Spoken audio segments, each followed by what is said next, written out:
మీకంటే ఎక్కువ మీరు ఎమ్మెల్యే కావాలని కోరుకునే వ్యక్తుల్లో అమ్మ విజయమ్మ గారు అని చెప్పేసి అందరు అంటుంటారు, నిజమేనా? 100% ఎందుకంటే వాస్తవంగా మనకున్నటువంటి ఆలోచన, మనకున్నటువంటి లక్ష్యం, తల్లిదండ్రులతోని మనం ఎంతైతే షేర్ చేసుకుంటామో భార్యతోనే అంత షేర్ చేసుకుంటాం కదా. నా తపన ఏంది, నా ఆలోచన ఏంది అనేది వాళ్ళకే అర్థమవుతుంది. అట్లాంటి చాలా సందర్భాలలో నేను తప్పకుండా నా గోల్ ఎమ్మెల్యే కావాలనేది ఆమెకు పూర్తిగా, అందుకోసమే ఎప్పుడు ఎవరి ఇంటికి వచ్చినా కూడా ఏ ఇబ్బందిలో ఉన్నా కూడా అందరు కూడా నవ్వుతూ మంచిగా రిసీవ్ చేసుకుంటారు. చాలా మంచి వ్యక్తి. అసలు నాకు తెలిసి మిమ్మల్ని నువ్వు వదిన ఇద్దరిని ఎలక్షన్లో నిలబెడితే మీకంటే ఎక్కువ ఓట్లు సంపాదిస్తుంది రామగుండంలో అని చెప్పేసి పేరుంది, నిజమా? అంటే జనరల్ గా ఉంటది మనము తన మీద కూడా బాగా కార్పొరేటర్ గా కూడా పనిచేసింది, కార్పొరేటర్ కూడా చేసింది, బాగా క్లోజ్ గా ఉంటది అందరితో.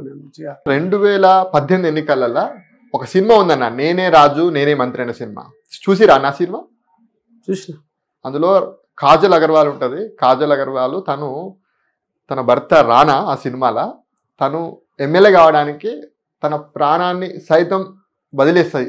ఈ యొక్క ఎన్నికల్లో నేను చచ్చిపోతే నేను సానుభూతోడైనా మా భర్త ఎమ్మెల్యే అవుతాడని చెప్పేసి ఆ సినిమాలు అనుకొని తను చచ్చిపోతుంది. అలాంటి సినిమానే, అలాంటి సీనే 2018 ఎన్నికలలో రామగుండంలో రిపీట్ అయింది అని చెప్పేసి అందరు అంటుంటారు. ఇక దానికి ఆ సందర్భం నిజంగా దుర్మార్గమైన మాటలు. ఎంత దుర్మార్గులు అంటే నిజంగా గోవర్కన్లో కొంతమంది రాజకీయ నాయకులు ఉన్నారు.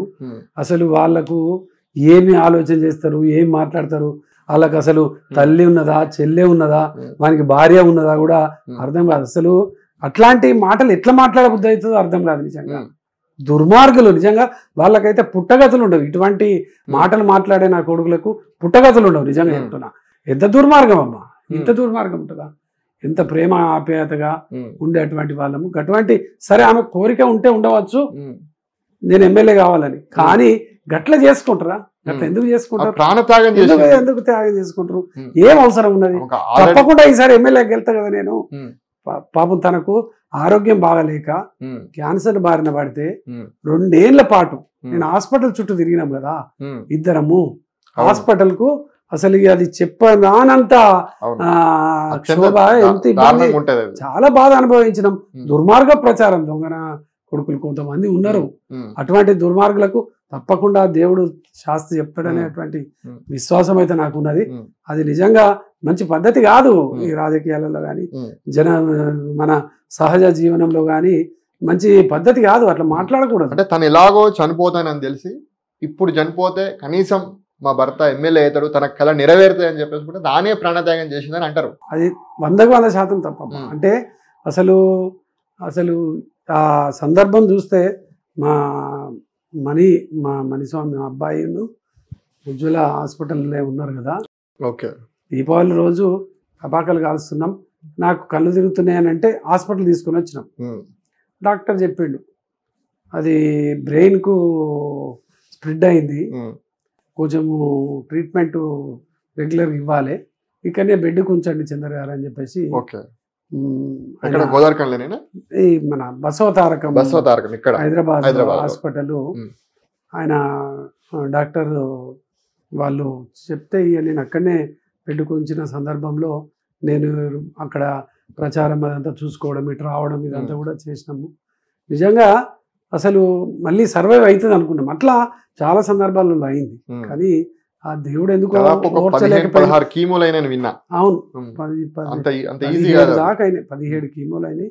అయినా కూడా సర్వైవ్ అయింది, మంచిగానే అయింది. మళ్ళీ దాని తర్వాత ఆ ట్రీట్మెంట్ ఇస్తున్న సమయంలో కూడా బాగా అవుతుంది కావచ్చు అని అనుకున్నాను. ఎందుకంటే ఇంతకుముందు అట్లనే ఒక 2-3 సందర్భాల్లో అయితే బాగా అయింది, మంచిగా అయింది. అసలు డాక్టరు మన వాళ్ళందరూ కూడా మంచిగానే అవుతుంది అని చెప్పేసి నాకు అప్డేట్ చెప్తుండేది. సడన్లీ బ్రెయిన్ బాగా ఇబ్బంది పడుతున్నదని చెప్తే నిజంగా నేను హుటాహుటి వచ్చిన అప్పటికే అంత వెంటిలేటర్ పెట్టాల్సినటువంటి పరిస్థితి వచ్చింది. వెంటిలేటర్ పెడితే కూడా ఇంకా సర్వైవ్ కాలేదు. చాలా ఇబ్బంది పడ్డాం వాస్తవంగా. అసలు జీవితంలో ఆమె కోరిక నేను ఎమ్మెల్యే కావాలి. నాతోని కనీసం ఒక 1-2 నెలలు నేను ఎమ్మెల్యే అయిన తర్వాత చూడలేకపోయింది అనేటువంటి బాధ కూడా నాకు కలిగింది. ఎందుకంటే తన ఆశ కోరిక నెరవేరిన తర్వాత ఆమె పక్కన ఉంటే బాగుండని నేను బాధపడ్డ సందర్భాలు చాలా.